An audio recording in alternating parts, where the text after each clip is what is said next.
quietos no Senhor, porque a nossa alma descansa nele. Aquieta minha alma, faz meu coração ouvir tua voz.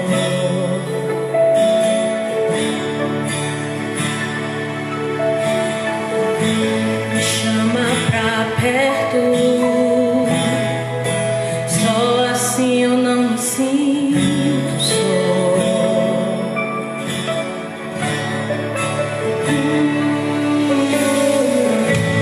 Aquieta minha alma,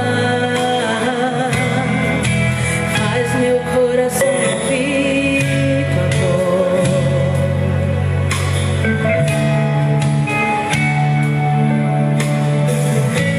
Me chama pra perto, só assim eu não me sinto só.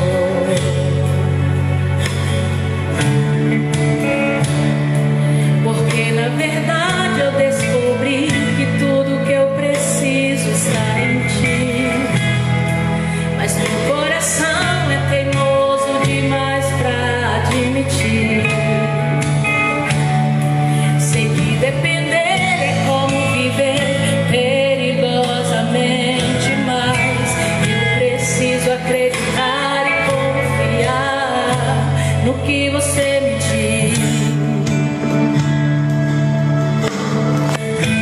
Aquieta minha alma, faz meu coração ouvir tua voz.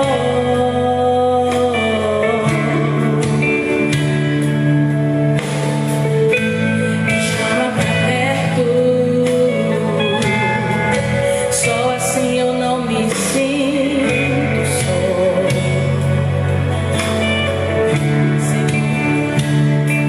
Eu sei que mesmo sem entender você está no controle, então me esconda no teu coração, me amarra a ti, pra eu não desistir.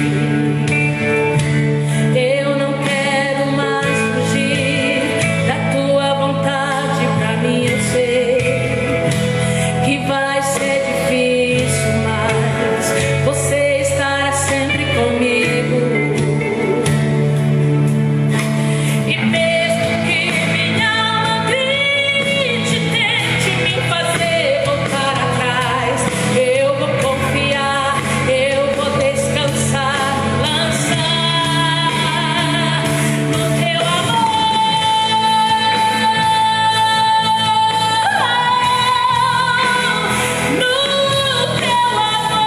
Senhor.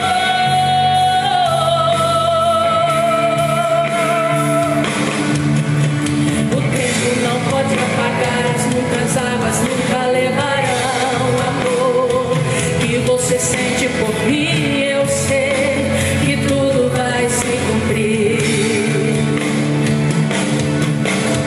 O tempo não pode apagar as muitas águas, nunca levarão o amor que você sente por mim. Eu sei que tudo vai se cumprir.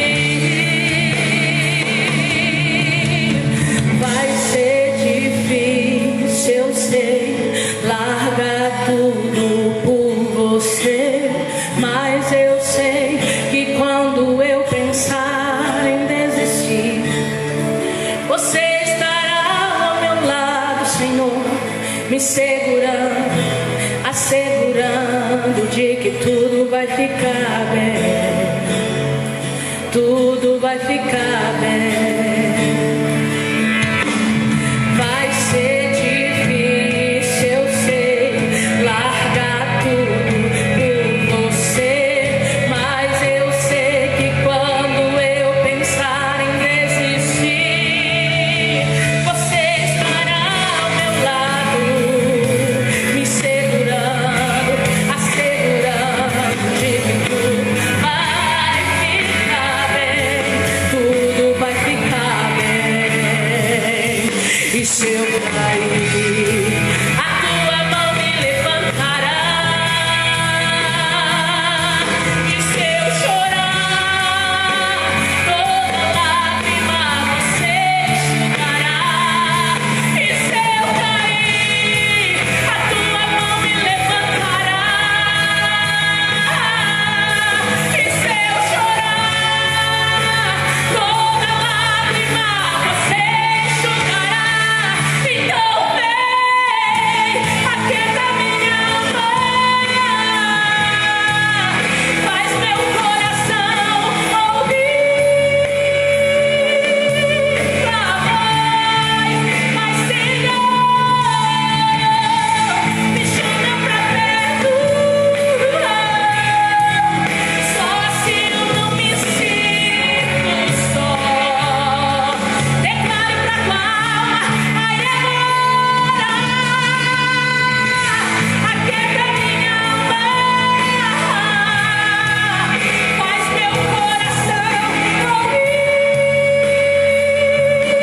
pensar em desistir.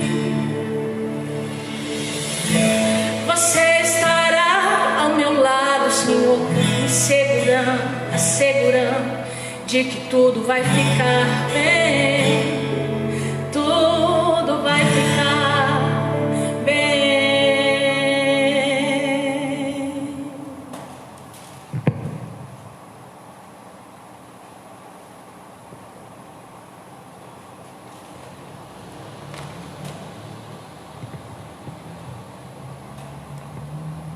Quero cumprimentar a todos na paz do Senhor. Quero orar por você. Nós queremos pedir que a bênção de Deus continue sobre a vida do seu povo, de uma maneira que todos nós sejamos alcançados pelas provisões do céu. Pai, no nome do Senhor Jesus Cristo, nós te pedimos que o Senhor, em primeiro lugar, nos receba uma vez mais, nos receba na tua presença, perdoando as nossas faltas, e por meio de Jesus Cristo, teu amado Filho Jesus, que o Senhor possa nos assistir em nossas muitas lutas e muitas aflições. Estamos na tua presença porque sabemos que sem ela não há vida. Sem o Senhor, sem estar na tua presença, não há calamidade maior, não há catástrofe maior. Mas quando nós estamos na tua presença, o mar bravio que agita as emoções do nosso coração se acalma. A noite escura, ó Deus, tem a sua jornada interrompida pela beleza ó Deus, da tua presença, como uma luz que brilha de maneira tal que dissipam as trevas. Portanto, neste dia, Senhor, nos receba em tua presença uma vez mais, para a glória de teu nome. Amém. Meus queridos, eu quero pensar algumas coisas com vocês em alguns minutos, porque a gente já está há mais de 20 dias sendo agitados com informações, com notícias, estatísticas, mensagens. Já tivemos indisposições de lideranças religiosas umas com as outras, porque alguém viu que a situação que estamos vivendo é o dedo de Deus sobre a humanidade. Outros desafiando as igrejas que estão, de certa forma, tentando manter o mínimo possível de suas atividades, exigindo que tais vão aos países aonde a pandemia se agravou, para que então a gente pudesse orar por tais pessoas. Parece que há um certo desencontro de espírito, de unidade, para passarmos esses dias que são difíceis. Na nossa própria comunidade nós temos recebido palavras instrutivas por parte do pastor Clarimundo, por parte de pastores, cantores, missionários, grupos. Tem sido uma bênção. Eu quero, nesta oportunidade, contribuir com alguma coisa para a edificação da sua fé, para a nossa jornada sobre essa terra nesses dias. Mas antes eu quero contar uma história para vocês. O texto que eu vou me basear neste momento, ele é um pouco longo, então deixa eu colocar você dentro da história. Deixa eu dizer para você o que está acontecendo em primeiro livro das Crônicas, capítulo de número 12. O livro de 1 Crônicas, ele é uma cópia, vamos dizer assim, melhorada do segundo livro dos Reis. É um compêndio que se dá novas informações, novos detalhes que escapou do livro de 1º e de 2º Reis, de 1º e de 2º Reis. 1 Crônicas e 2 Crônicas é uma cópia melhorada, com certos detalhes de 1º e de 2º Reis. As histórias, nós encontramos algumas similaridades, tanto de 1 Reis quanto de Crônicas, em Crônicas. E 1 Crônicas começa a sua história falando das conquistas de Davi e quando ele chega ao reinado em Hebrom. Quando ele chega no reinado em Hebrom, todas as tribos e povos que fizeram aliança com Davi eles propuseram nos corações de acatar uma grande convocação que Davi fizera para a formação do exército de Davi. Então, o capítulo de número 12, nós temos a narrativa da formação, como se formou o grande exército de Davi. E dos versículos de número 23 até os versículos de número 40, nós temos as instruções do que cada povo fez, do que cada tribo fez.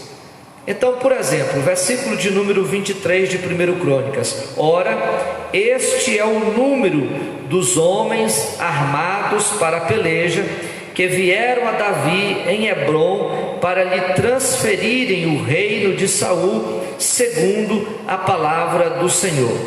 E dos versículos em diante nós vamos ver o número desses que vieram a Davi para transferirem o reino de Saul, começando com os filhos de Judá, versículo 24, e vai os filhos de Simeão, os filhos de Levi, e cada um vai dando os seus homens para a guerra, para a formação desse grande exército. E quando chega no versículo de número 28, nós temos uma referência a um jovem, Zadok, sendo ainda jovem, homem valente, trouxe 22 príncipes de sua casa paterna.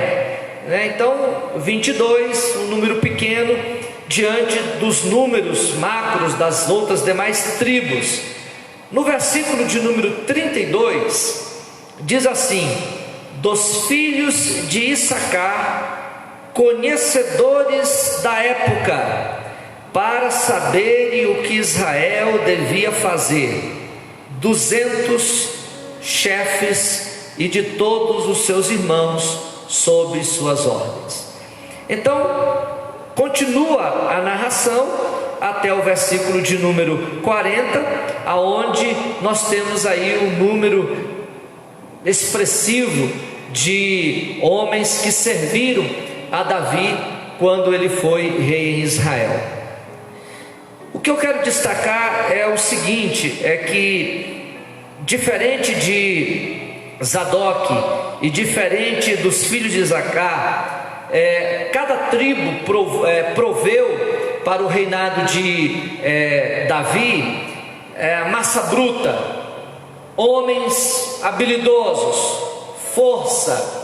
Eles proveram a Davi gente da mais alta capacidade da guerra, homens realmente valentes, homens fortes, soldados, quer dizer, a força de um grande exército no sentido de poder mesmo muscular. E Zadok e os filhos de Issacar contribuíram com a capacidade intelectual, vamos assim dizer, com a capacidade das ideias, com a capacidade do conforme o próprio texto diz, versículo de número 32, de discernir o tempo, de ter um espírito naqueles homens que se alistaram para fazer parte do exército de Davi. Eram homens diferentes dos demais, porque eles não tinham força física para encarar as batalhas, mas eles tinham capacidade para ler a época que eles viviam, discernir os acontecimentos e os fatos, e no meio desse momento de vida que eles naquela época viviam, aqueles homens dotados dessa capacidade de discernimento conduziriam o povo, ajudaria com as suas informações e o seu conhecimento, ajudaria Israel, de maneira que Israel saberia o que fazer. Então o que eu gostaria de transmitir para vocês nesta mensagem? Longe de mim o juízo de dizer que sou como um destes 200 filhos de Isacar, ou os nobres príncipes de Zadok. Claro que não tenho a pretensão, mas diante da 4ª década de vida que tenho, e de andar sobre essa terra vendo os acontecimentos que estão à nossa volta e outros que já participei, eu gostaria de deixar aqui algumas sugestões para que você possa nortear um pouco a sua vida nesses dias, e que no seu coração possa estar cheio de fé e de esperança que dias melhores nós vamos viver. Então, o que eu gostaria de destacar para vocês? Pelo menos 3 coisas. Como nós temos aqui em 1 Crônicas 12 uma história que relata que há uma necessidade de se harmonizar força física com força intelectual, com capacidade intelectual, eu também acho que nesses dias, atrelado com essa força-tarefa que nós estamos vivendo, de esforços coletivos, de comércio fechado, de todo mundo em isolamento, quarentena, essa força que a gente também tem um discernimento do que está acontecendo à nossa volta, para nós não nos perdermos, inclusive na fé, para nós não sermos achados como imprudentes e começarmos agora a declarar, dizer e esquecermos de que a vida, ela tem sim o seu aspecto espiritual, e ele influencia no natural, mas o natural também influencia no espiritual, e nós precisamos nos harmonizar para que não haja conflitos nos nossos corações. Então eu tenho 3 recomendações baseado no que nós estamos vivendo hoje, para trazer ao seu coração. Então, a história que eu li é para dizer que a gente precisa balancear na nossa vida esses conjuntos de coisas que nós estamos vivendo, e tirar deles o proveito para darmos continuidade à vida, porque a vida vai continuar. Então o que eu gostaria de destacar com vocês em termos de pensamento? 3 coisas. Primeiro, nós precisamos discernir os tempos à semelhança do que se discerniu os tempos José, o José do Egito. Eu não estou me baseando em texto especificamente, mas veja, o José do Egito, ele conheceu por meio dos sonhos de Faraó que haveria um tempo de fartura e haveria um tempo de escassez. O que eu estou discernindo hoje é que nós, e aí eu não estou fazendo juízo de valor se o meu tempo ou o seu tempo é de vacas gordas ou magras, eu estou olhando o que está acontecendo à nossa volta, e o que está acontecendo à nossa volta nos indica que nós passaremos por dificuldades. Virão dias ainda mais difíceis que enfrentaremos, e o espírito que me faz lembrar de José não é no sentido de vacas gordas e magras, é no sentido daquilo pelo qual José se apercebeu. E qual é esse espírito que vale a pena a gente destacar, que eu acredito que houve também nos filhos de Issacar, para que eles pudessem contribuir com Israel? É o seguinte: nós precisamos entender que a vida é um movimento que nos leva, todos nós, o ímpio, o não ímpio, o justo e o não justo, numa barca da vida em que nós precisamos preservar as provisões que temos, de maneira que no transcurso da crise, no transcurso da vida, nós não sejamos levados à síndrome da cigarrinha, que a vida era cantar, que a vida era pular, que a vida era dançar, e julgarmos que sermos formiguinhas, lembrando, a questão lúdica das crianças, que trabalhava e que cuidava das suas provisões e que procurava os seus recursos para o estocamento do momento crítico da vida, que no caso dessa historinha lúdica que eu estou contando era o inverno. Então eu penso que o espírito de discernimento que José teve foi isso, que não dá para levarmos a vida numa estação só, que não dá para fingirmos estar num momento que é um momento de desafio, de forças do mal contra nós apenas. Não é isso, é um desafio de como vamos administrar a nossa vida diária na crise, a nossa vida cotidiana na crise. E aí eu acho interessante a gente resgatar valores que são valores importantes para a fé, como por exemplo, nós não deixarmos de acreditar que se chegamos na situação que estamos, primeiro, essa situação passou pela permissão de Deus. Independente do que você diga, do que você ouça, do que você pensa, se foi a artimanha de A de B, se é o anticristo, se é a crise do apocalipse, isso não importa. Para mim isso não faz sentido algum, isso é perda de tempo. Para mim o que importa é que se hoje nós estamos vivendo o que estamos vivendo, é porque Deus permitiu.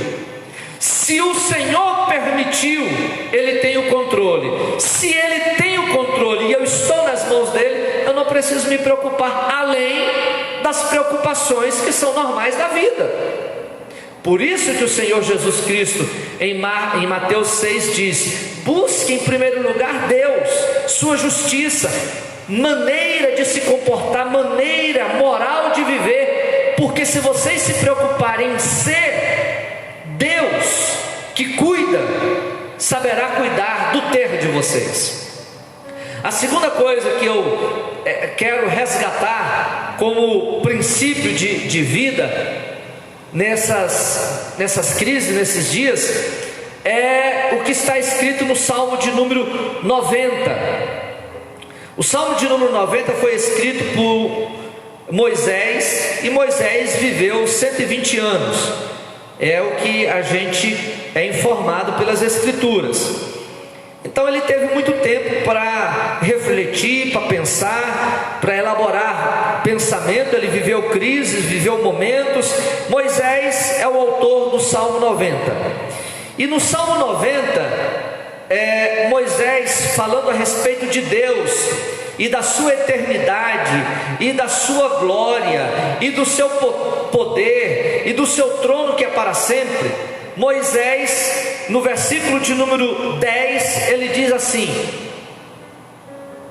os dias da vida sobem aos homens até os 80, até os 70, em havendo vigor a 80. Nesse caso, o melhor deles é o cansaço e o enfado. Essa é a parte que eu quero destacar para vocês do verso 10. Moisés está dizendo: porque tudo passa. Tudo passa. Veja, o começo do Salmo 90 é o discernimento de Moisés que Deus é eterno. e que as coisas nessa vida são transitórias, passageiras, inclusive o homem. O homem sobre essa terra é passageiro, é transitório. Imagine que quando do Império Romano, há 2000 anos atrás, os Césares julgavam que o império duraria 1000 anos, anos e anos. Ruiu pouco mais de 300 anos pós-Cristo, né? Então tudo passa, os Césares passaram, os Alexandre, nomes da história, Hitler, que julgava que ele iria empreender uma nova ordem no mundo. Então, qual é o espírito que a gente precisa resgatar nos dias de hoje, de tanta informação? Não é o espírito do desespero, não é o espírito da angústia, da ansiedade, do medo, da derrota. Pelo contrário, é o espírito que traz o juízo de que isso tudo vai passar. Eu não tenho a data, porque ninguém tem. Assim como começou e ninguém se preparou devidamente para o começo, mas estamos nos organizando no meio do problema, isso vai terminar. Veja, queridos, em menos de 100 anos atrás nós estávamos na Primeira Guerra Mundial. A Segunda Guerra Mundial matou mais de 60 milhões de pessoas. Só judeus em campos de concentração morreram mais de 6 milhões. Então veja que a história continua e nós vamos nos adequando a ela, mas uma certeza nós precisamos ter: isto vai passar. Eu estou aqui nesse momento pregando a palavra de Deus por meio da internet. Estou na igreja sede, vazia, mas muito em breve, porque vai passar, nós estaremos aqui, todo o povo de Deus, toda a igreja, celebrando, louvando, adorando, engrandecendo a Deus, porque passou. Então, qual é o espírito que eu trago para o meu coração nesses dias turbulentos? É o espírito da convicção de que vai passar. Aí eu posso me portar como o poeta do Salmo 121. Eu não sei como e nem sei qual o caminho que vem o socorro, mas eu sei que ele vem, ele vai chegar. A terceira coisa que eu preciso, a partir dessa ideia de que nós precisamos de homens e de mulheres que saibam discernir o momento e não ficarmos trocando farpas ou até mesmo cabo de guerra, se o que está acontecendo é obra do Apocalipse, se já é o cavalo amarelo, se já... Isso para mim, meus irmãos, eu confesso para vocês que não é hora de se pensar. Sabe por quê? Porque primeiro o livro do Apocalipse foi escrito como uma revelação das coisas que iriam acontecer. Então o que João viu? João viu primeiro Jesus glorificado no céu. Ele está vivo, ele venceu, não ficou na sepultura. Segundo, o que João viu? João viu a redenção dos justos. Quem é justo sobre essa terra vai ser recompensado. E o que João viu mais? João viu a condenação dos ímpios. Quem é ímpio vai permanecer na sua impiedade até o final, e o final é aquele que está descrito no Apocalipse. Pronto. Mas, para concluir essa minha reflexão, eu quero dizer para você que nós precisamos entender a equação do tempo. A equação do tempo é a seguinte: leitura do que aconteceu no passado, sabedoria para o coração, presente, uma projeção muito sóbria para o futuro. Então o que eu quero dizer para você hoje? Hoje é o que você tem.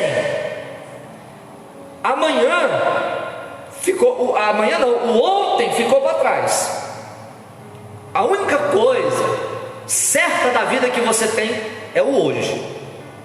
Por isso que Hebreus diz: se hoje você ouvir a voz de Deus, se hoje você perceber no seu coração a necessidade de mudança, se hoje, quer dizer, é hoje. A vida é decidida hoje, no momento em que temos vida. Amanhã é outra coisa. Nós temos esperança de que amanhã estaremos aqui, para a glória de Deus.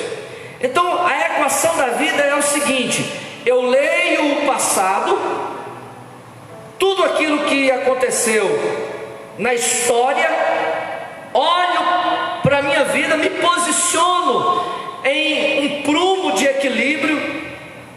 e projeto o meu futuro. Dito isso, eu quero dizer para você o seguinte: como foi que a igreja, os cristãos, chegaram ao dia de hoje? Se você lembrar um pouco da história, você vai ver que no primeiro século da era cristã, os cristãos que estavam em Jerusalém, bem como os cristãos que estavam ali naquela região, foram tão perseguidos por Nero, depois por Dominiciano, e foram perseguidos cada vez mais, de forma mais cruenta, ao ponto de serem mortos, ao ponto de serem escravizados, ao ponto de acontecer tudo que vocês sabem, porque a história está registrada. Pois justamente naquele momento de tanta luta, de tanta provação, que não se compara com o que nós estamos vivendo hoje, eu só estou querendo dizer que eles viveram uma situação tão terrível, e que nessa situação tão terrível, apesar dela, eles cresceram. Por quê? Porque eles estavam firmados em Cristo Jesus. Então a história do passado diz que quem venceu foram aqueles que fizeram do Senhor Jesus Cristo a rocha de suas vidas. Hoje, como é que eu estou hoje? Ora, eu não posso estar hoje à semelhança do povo lá da época de Josué, que o próprio Josué disse: pessoal, decidam, vocês precisam tomar uma postura. A quem vocês servirão? Ao Senhor ou a esses deuses dessas comunidades próximas que vocês estão vivendo? O que eu resgato dessa história? Você, meu irmão, minha irmã que me ouve, você aqui da igreja sede, quem você está ouvindo? Quais são as direções que você está tendo para você formar um conceito de convicção que vai nortear a sua vida? Você está ouvindo o Senhor Jesus na pessoa dos seus pastores, na pessoa do seu líder, no nosso caso o pastor Clarimundo? Você está ouvindo a direção de Deus através da palavra de Deus, através daquilo que ela diz? Ou você está como a semelhança de algumas pessoas, tocando o terror em mensagens que não edificam, que não trazem paz, que não trazem fé, que não trazem esperança? Eu decidi, a minha decisão pessoal foi feita. Eu decidi construir a casa da minha vida sobre a rocha que é Jesus Cristo. Então eu olho para o passado e vejo como é que eles venceram. Eu olho para o dia de hoje e eu tomo a minha decisão. E o amanhã será como o hino que nós cantamos, porque Ele vive. Posso crer no amanhã, porque Ele vive. Daqui a dias vou continuar crendo, porque Ele vive, e eu posso crer nos dias que virão, meses que virão. Hoje eu vou cantar do jeito que estou dizendo a vocês, porque Ele vive. O meu Redentor vive, por fim se levantará, e face a face eu o verei. Ou seja, Jesus está conosco todos os dias. Eu não preciso desviar os olhos para nenhum outro lado, para nenhuma outra direção, basta os meus olhos estarem em Jesus. Aí eu vou crer no amanhã, eu vou celebrar, aí eu vou louvar. Nós estamos distantes uns dos outros, e eu gostaria que você pensasse, refletisse isso comigo. Não há momento mais oportuno de resgatar essa sabedoria que houve nos filhos de Zadok, nos filhos de Issacar, que contribuíram com os exércitos de Davi, para que no meio daquele exército tivesse pessoas capazes de discernir de maneira equilibrada, ajuizada, não terrorista, não apocalíptica, mas consciente de que a gente ainda tem muito tempo sobre essa terra, que a gente ainda vai viver muitos anos, mas que com certeza a história contemporânea está sendo dividida com esse problema que não é local, ele é global, ele é mundial. A partir desses dias que nós estamos vivendo, a história será lida diferente. Quando chegarmos no dezembro de 2020, quando as emissoras de televisão forem fazer aquelas retrospectivas, esse ano será um ano determinante da história de todos nós. Por quê? Porque algo nos aconteceu, mas isso não significa que é o fim. O fim ainda não aconteceu, porque só acontece quando Deus disser. E eu acredito que Deus ainda não disse fim para a história da humanidade, porque muitas das coisas que o Senhor Deus tem para nós, com certeza, ainda se cumprirão para a glória do seu nome. Quero que você fique em paz. Jesus disse assim: deixo-vos a paz, a minha paz vos dou, não vou lá dou como o mundo dá. O conceito de paz do mundo é que você precisa não ter guerra para ter paz, você precisa ter despensa cheia para ter paz. O conceito de Jesus em João 16 é que a paz que Ele dá, mesmo na falta de coisas, mesmo na falta, você ainda tem paz. É o mesmo conceito poético do livro de Abacuque, quando Abacuque diz: ainda que a figueira não floresça, ainda que não haja fruto na vide, ainda que o gado não esteja no curral, ainda, contudo, eu exulto no Deus da minha salvação. Que Deus possa te abençoar. Vai passar para a glória de Deus. Deus te abençoe no nome de Jesus. Amém. Pai, abençoa os meus irmãos. Seja sobre eles a tua bênção, a tua graça, de maneira que todos nós recebamos de ti a vitória de que precisamos.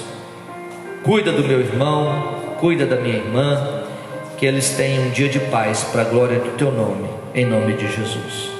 Amém. Deus te abençoe.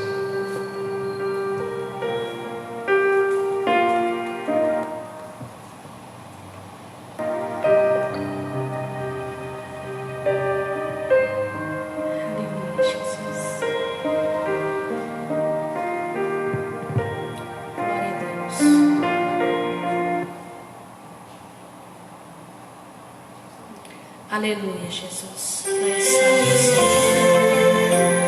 Nós sabemos que sobrevivemos em Ti, Senhor. Aleluia.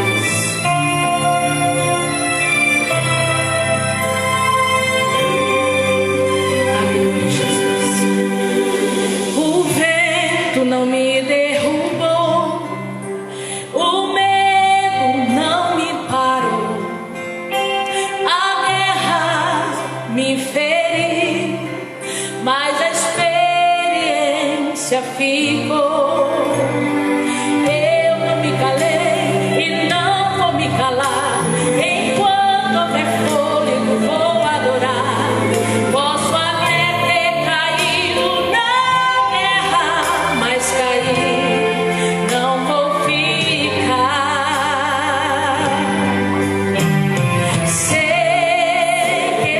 Vento vai passar.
eu cheguei mais cedo, puxei a cadeira pra sentar. Eu estava esperando você chegar.